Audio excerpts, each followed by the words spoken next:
Senhoras e senhores, estamos de volta. Sim, senhor, nesse sábado, já com a voz recuperada, teremos São Paulo e Santos, Campeonato Paulista, São Paulo ainda desesperado, precisando da vitória, ganhou moral depois da grande vitória de virada sobre o Flamengo, e é sobre isso que nós vamos falar aqui neste vídeo. Estou ao lado de Arnaldo Ribeiro e já peço para vocês que agora a gente está em a meta de 350 mil inscritos, não é isso, Arnaldo? Exatamente, vamos nessa. Chamem parentes e amigos. E likes, 2.000 likes nesse vídeo. Vamos lá, rapaziada, vamos com a gente. Manda bala, likes e inscrições. Queremos chegar em 350 mil. Estamos ousados, hein? Mais que o São Paulo, até. Mais que o São Paulo no mercado. Nós estamos ousados. Arnaldo, e aí? Jogo importantíssimo nesse sábado, hein? Estaremos lá, né? Sempre, como sempre. Com voz, sem voz, estaremos lá. Jogo decisivo, muito importante no Paulista. São Paulo continua muito ameaçado de rebaixamento. Muito. Mas vem com gás, né? Com o gás de ter vencido o Flamengo na primeira rodada do Brasileiro. Promessa de bom público. Aliás, vamos falar sobre isso no início do vídeo. O jogo promete demais nessa noite de sábado no Morumbi. Muito bem, então é o seguinte, vamos falar bastante do jogo, sobre reforço, tem gente chegando, reforço chegando, que não ia chegar agora chegando, vai ser tudo assunto aqui, tem o assunto Alisson, tem tudo que a gente vai falar aqui, tem o Santos, a arbitragem, mas ó, deixa eu dar um recado para você, Arnaldo, bem importante, hein? O negócio é o seguinte, meu amigo, Diga. Você quer investir em Bitcoin com segurança de verdade, você presta bastante atenção, tá? Manda aí. A Kraken é uma das exchanges mais seguras do mundo e ela conta com provas de reserva, o que garante que seus ativos realmente existem e que você pode sacar quando quiser. Não chegou na hora, não tem. Você vai lá e saca quando você quiser. Entendeu?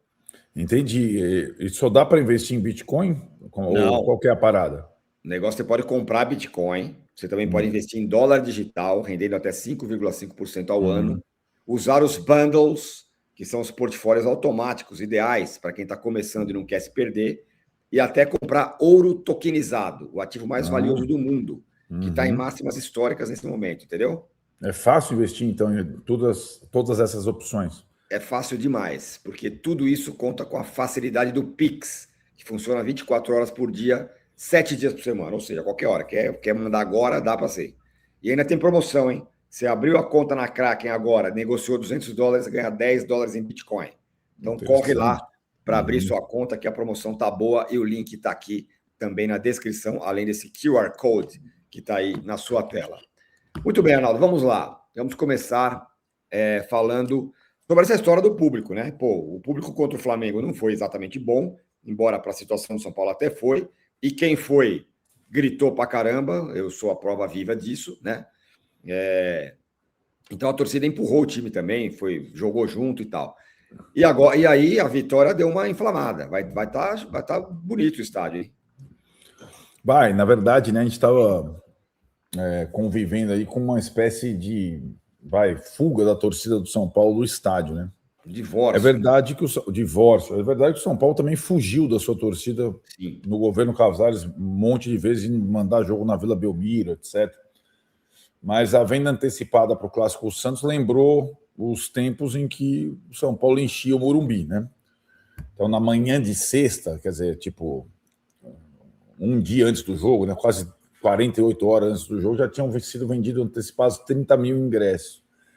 Isso significa que, provavelmente, depois de bastante tempo, o São Paulo vai bater 40 mil torcedores naquele jogo de torcida única, né? Porque o Santos não tem torcida. E aí parece uma coisa trivial, porque o São Paulo estava acostumando, nos últimos tempos, levar 40 mil torcedores, mas a última vez que o São Paulo levou mais de 40 mil torcedores no estádio foi na partida contra a LDU pela Libertadores. Depois teve espécie de divórcio esportivo. O seguinte já foi contra o Ceará, que tinha 13 mil, e aí foi um marco importante, que começou o divórcio ali da torcida, a desilusão, vamos dizer assim, né? Com a torcida, mais com o clube do que com o time, exatamente. Exato. Lembrando que pouco antes da LDU, naqueles momentos, São Paulo tinha levado mais de 40 mil, por exemplo, contra o Atlético Paranaense pela Copa do Brasil, quando jogou com um time misto. Sim. Levava até a Libertadores, até a derrota da Libertadores, 40 mil torcedores brincando, assim. E depois não foi mais assim, né? E então agora, contra o Santos, enfim, um público Contra o Flamengo, a gente estava lá, com quase 30 mil, o maior público do brasileiro, né? Primeira rodada. Primeira rodada, exatamente. Atuantes, 30 mil, mas entre 30 e 40 já faz bastante diferença, né? E 40 já tem a norte lá, a oeste. A oeste já tá. Exatamente, quando passa dos 40 vende a oeste, né? E contra o Flamengo tinha muito rubro-negro, né? Parte dele cheia. E além da oeste, né, Tironi, quer dizer, o setor do visitante, quando tem Santos, Palmeiras ou Corinthians, também é da torcida do São Paulo, né? Então é um estádio só de São Paulino, né? Para esse jogo decisivo. Também para o Santos, mas bem mais para o São Paulo, né? Jogo decisivo, o São Paulo precisa manter esse embalo e ganhar esse jogo. Na verdade, é esse. Se ganhar esse jogo, ele já dá uma boa aliviada. Dá até para pensar em não rifar o jogo contra o Santos, o outro, né? Que é no meio da semana, pelo brasileiro. Enfim, mas a questão toda, né, Tironi, é o dilema físico, né? Que todo clube as escolhas dos técnicos, quase todos eles, não têm sido exatamente por prioridade de campeonato, mas sim por questão de início de temporada, pouco tempo de preparação, ameaça de lesão. E o São Paulo começou a temporada ainda sem lesão, bate na madeira, lesão nova. Vários times já tiveram jogadores lesionados e tudo mais. Inclusive o Santos tem vários jogadores lesionados por jogo. Para você ver como é que tá esse negócio, o Flamengo, que tem um timaço, não sei o que e tal, tá aí, colocou o Arrascaeta, não jogou nada, tá fora de forma, tem jogo nesse fim de semana contra o Corinthians, enfim. Tá todo mundo meio embananado aí com essa questão do calendário, muito jogo em tão pouco tempo. Muito bem, qual você deve ser? Dito isso, o São Paulo deve ir a campo como, você imagina, hein? Eu acho que a ideia seria... Como é que é? Espero que mantenha os 3 zagueiros, não invente. Não, isso não... Acho que agora a gente não deixa ele mudar. Viu, companheiros analistas, especialistas em futebol, deixa o São Paulo jogar com 3 zagueiros. Vai por nós. Temos até caneca, Nicolas. A gente conhece um pouco esse mantra e esse elenco, que tem 6 zagueiros e tem poucos jogadores em outros lugares. A questão, né, Tironi, é que para o São Paulo, que seria o ideal repetir a escalação contra o Flamengo, repetir ipsis literis, como diria o outro, o Crespo, por necessidade, pela questão do jogo, ele esticou muito, né, o time titular. A primeira substituição lá, que foi a entrada do Cédric, foi lá no finalzinho do jogo. Então tem essa situação, né? O time, os titulares não treinaram nem na quinta, nem na sexta. Ele teve um tipo de um coletivo na sexta com os reservas, também no sistema de 3 zagueiros, por exemplo, jogaram reservas contra a base. A linha de 3 zagueiros foi com Tolói, Ferrarese e Dória, por exemplo, né? Treinou no sistema do jogo com o Flamengo, mas só com reservas, incluindo o Lucas Moura, Ferreirinha, blá blá blá. E os titulares fizeram apenas movimentos leves, tal, mas 2 deles nem apareceram no campo, né? Para tocar na bola, o Caleri e o Danielzinho, por motivos diferentes.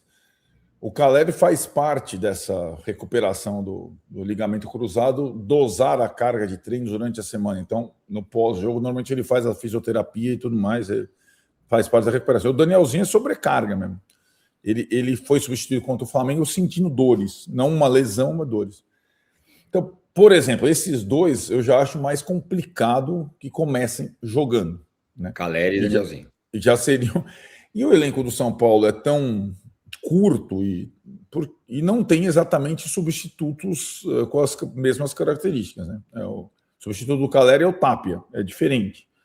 O substituto do Danielzinho seria, sei lá, o Pablo Maia, é diferente. Então, eu imagino que pelo menos essas 2 alterações ocorram, se não ocorrerem mais. E o problema não é tanto, como você falou, a questão dos zagueiros. Os zagueiros que se desgastam no São Paulo, eles caçam, né? Mas o Sabino vinha voltando de lesão, acho que ele está inteiro. O Arboleda joga mais na sobra. Ele fez também uma partida muito desgastante contra o Santos, mas acho que ele terminou bem. O Alan Franco é aquele que se sente mais de um jogo para outro. Toda hora ele fica na iminência. Opa, já está sentindo. Minha preocupação maior, de fato, é com Luciano, que é um jogador insubstituível, e com os outros 2 no meio, que também não tem substitutos, o Bobadilla e o Marcos Antônio. Então, vamos ver se o Crespo... Eu acredito que se ele conseguir repetir 9 dos 11 na Vila, ele vai ter que trocar mais. Na quarta-feira pelo Brasileiro. Né? A configuração é tal que este jogo aqui virou um jogo mais importante do que o outro. Na verdade... ele tem que lidar também com o fato do adversário ter também os mesmos dilemas, né? Porque o Santos foi a Chapecó, perfeito. Só que ele também não está tão tranquilo no Paulista. Sim. E o Voivoda não está tão tranquilo no cargo. Exatamente. 2 empates para você nos 2 jogos contra o Santos, tá bom? Puta, se você me garantir que ganha do Primavera, com certeza eu mas pensando só fecho com você se ganhar do Primavera. Acho que seria ruim do ponto de vista anímico, se empatar em casa com 40 mil hoje. Exato. Teria que meio que ganhar no gogó da torcida, né? Mas eu acho que não é tragédia, eu acho que é pior você perder um desses jogos. Sim, sem dúvida. Bom, se perdeu... o brasileiro estaria excelente empatar na vida, né? Você estrearia com 4 pontos em 2 jogos, né? Enfim. Mas o jogo tem que ganhar hoje. Tem que ganhar hoje e ver o que consegue. Ganhar nesse sábado e ver o que consegue na Vila, quarta-feira. Bom, e o Santos? Você falou que tem problemas também, né? Mas poupou jogadores, né? Ele vem mais inteiro, pelo menos, né? Vem mais inteiro. Alguns jogadores nem foram para Chapecó, caso do Gabigol, que vai jogar contra o São Paulo. Né? O Neymar não. Né? O Neymar ainda não. O Neymar é uma pequena chance de ser relacionado para o jogo da Vila, na quarta, pequena.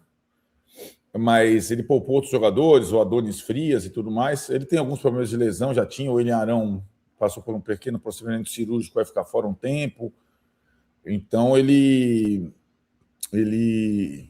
tem mais elenco que o Crespo, ele tem mais opções, mas a grande novidade do time hoje vai ser a volta do Gabigol no time titular no jogo contra o São Paulo.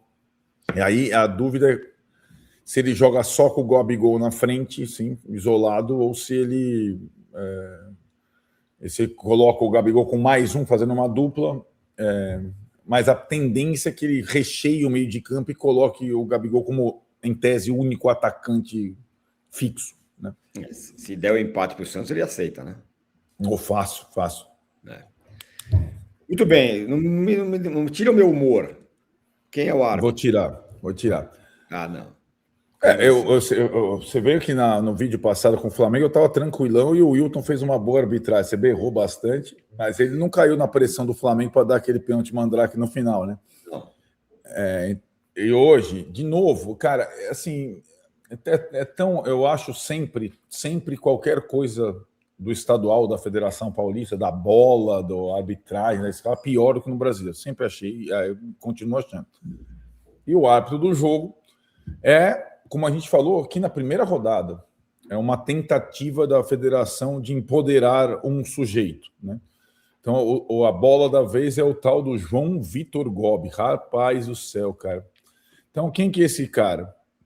Ele foi o cara que apitou o primeiro clássico do campeonato, Palmeiras e Santos, apitou o Corinthians e São Paulo. São Paulo, exatamente. E vai apitar São Paulo e Santos. Então, a federação está dando para ele... vai apitar na Arena Barueri, vai apitar com o mando do Palmeiras, vai apitar com o mando do Corinthians e agora vai apitar com o mando do São Paulo, você entendeu? Ele é caseiro, pelo menos? Não, se fosse, né? Contra o Corinthians, eu achei um pouco caseiro a arbitragem, não muito. Mas o ambiente da Neoquímica Arena, eu acho que ele é mais influenciável do que o do Morumbi, embora o Morumbi cheio também influencie. Vamos ver como é que ele vai se comportar, né? Eu acho que ele não fez arbitragens desastrosas nesses 2 clássicos, mas não é para mim, um árbitro inseguro, passa uma insegurança, assim, né? E é uma tentativa quase forçada da federação em solidificar um árbitro, né, com essa insistência na escala.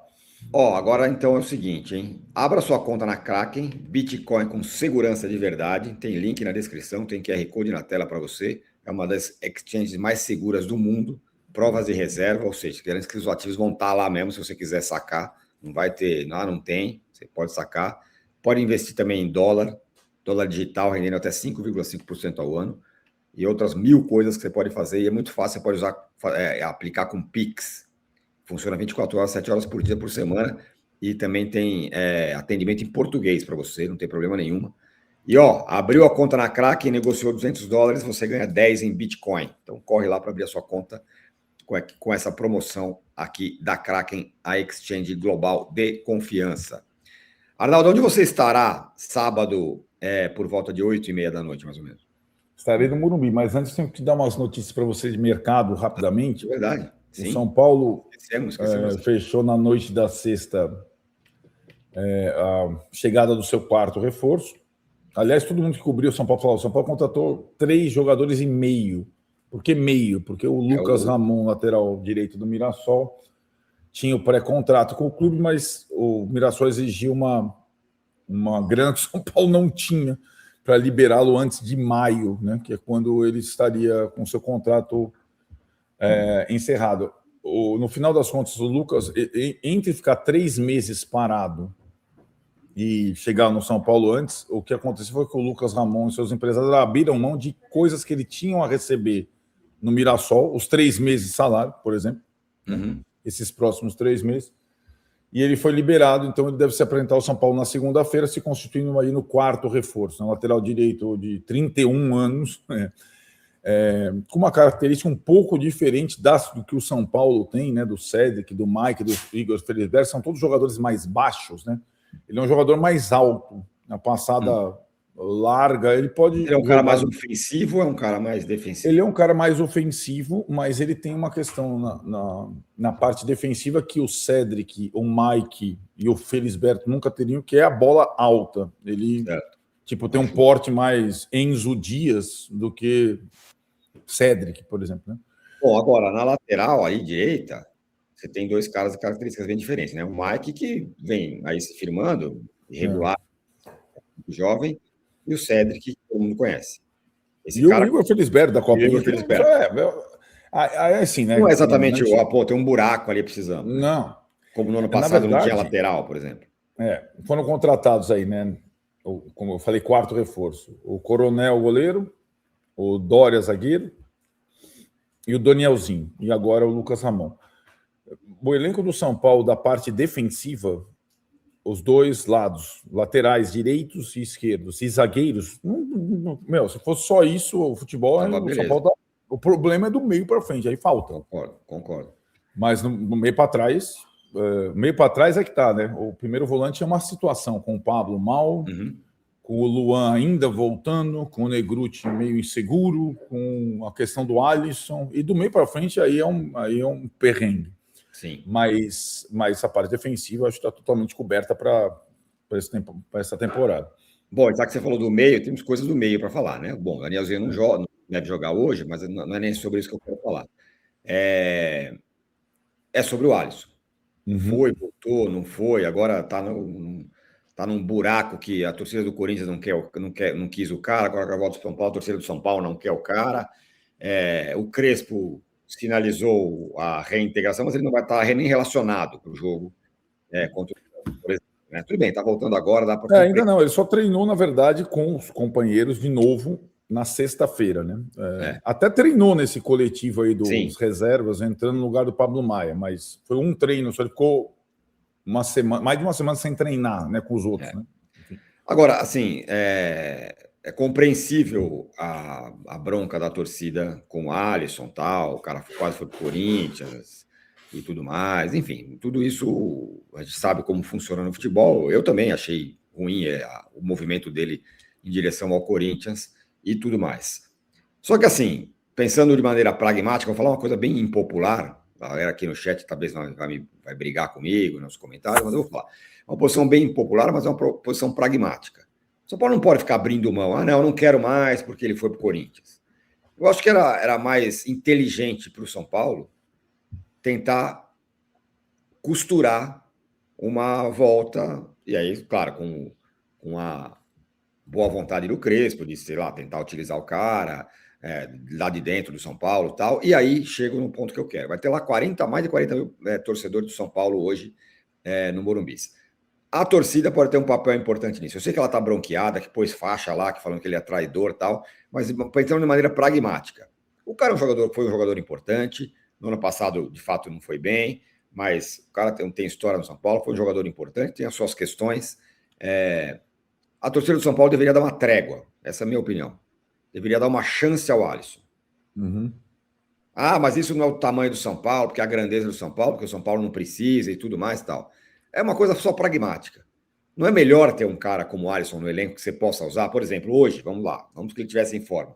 O Bobadilha jogou... a informação que a gente tem é que o cara correu 300 quilômetros contra o Flamengo. Não podia descansar hoje e jogar o Alisson, desde que o Alisson estivesse legal? É sobre isso que eu estou falando. Não sei qual é a sua opinião, Arnaldo. A minha vai além da tua. Eu não sou só pragmático. Eu acho que o Alisson, nessa querela toda aí, ele também foi ludibriado, sobretudo por parte do Corinthians, Dorival, Marcelo Paz, psicólogo do Corinthians. E no final o Corinthians deu para trás, ferrando o jogador, né? Expondo o jogador. Fica difícil ele jogar nos dois clubes. Quer dizer, o Corinthians é impossível, agora no São Paulo fica difícil. Eu acho que no São Paulo ele tem um ambiente, fora essa rejeição explicável da torcida no momento, muito bom com os companheiros, vários, né? Vários são companheiros desde moleque, o Wender é companheiro desde moleque, o Rafinha jogou com eles no Grêmio, agora o Rafinha é diretor, enfim. Ele é bem querido pela equipe, o Luciano gosta muito dele, todos gostam dele. E aí eu chego também na parte pragmática que você falou. E a gente pode citar um jogador que é melhor que o Alisson, que é talvez o melhor jogador do time no momento, mas que pode passar daqui a 3 dias pela mesma situação, ou está passando, Marcos Antônio. Sim. Está sendo seduzido pelo Flamengo. Os caras chegaram lá, falaram com ele, com a família, com o pai, oferecendo 500 mil coisas, e de repente o Marcos Antônio pode chegar, putz, eu estou interessado em jogar no Flamengo. Assim como fizeram com o Alisson. Eu estou interessado em jogar com o Corinthians. Corinthians e Flamengo é diferente. É diferente. O Corinthians, além de ser rival, é um time de calote, e é por isso que não deu certo o negócio. É um clube sem credibilidade alguma. O Flamengo é um clube que paga 50 milhões de euros pelo Paquetá e que pode fazer uma proposta irrecusável para o São Paulo e para o Marcos Antônio. Mas eu uno as duas figuras porque se o São Paulo perder o Marcos Antônio, aí é que ele vai precisar ainda mais do Alisson. Né? Porque o São Paulo já não tem meio de campo. Já não tem o Oscar. Já não tem o Luiz Gustavo. Já não tem... Entendeu? Então, eu acho que o São Paulo conseguiria algum jogador versátil para o meio de campo melhor que o Alisson? Se conseguir numa troca com outro clube, ok, não vejo. Enfim, então eu acho que tem que ser também, como você falou, pragmático também nesse momento, senão a gente vai ficar sem jogador. Né? Sim. Muito bem, agora sim, onde é que você estará nesse sábado, 8h30?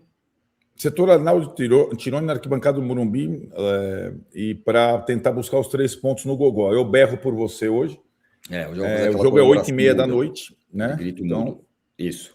E a gente chega com a live um pouco antes das 11 da noite, invadindo o seu domingão. Tradição, esperamos vocês para debater o São Paulo. Esperamos que com uma vitória. É isso aí. Balões subindo. Tchau. 350 mil Vamos lá, inscritos.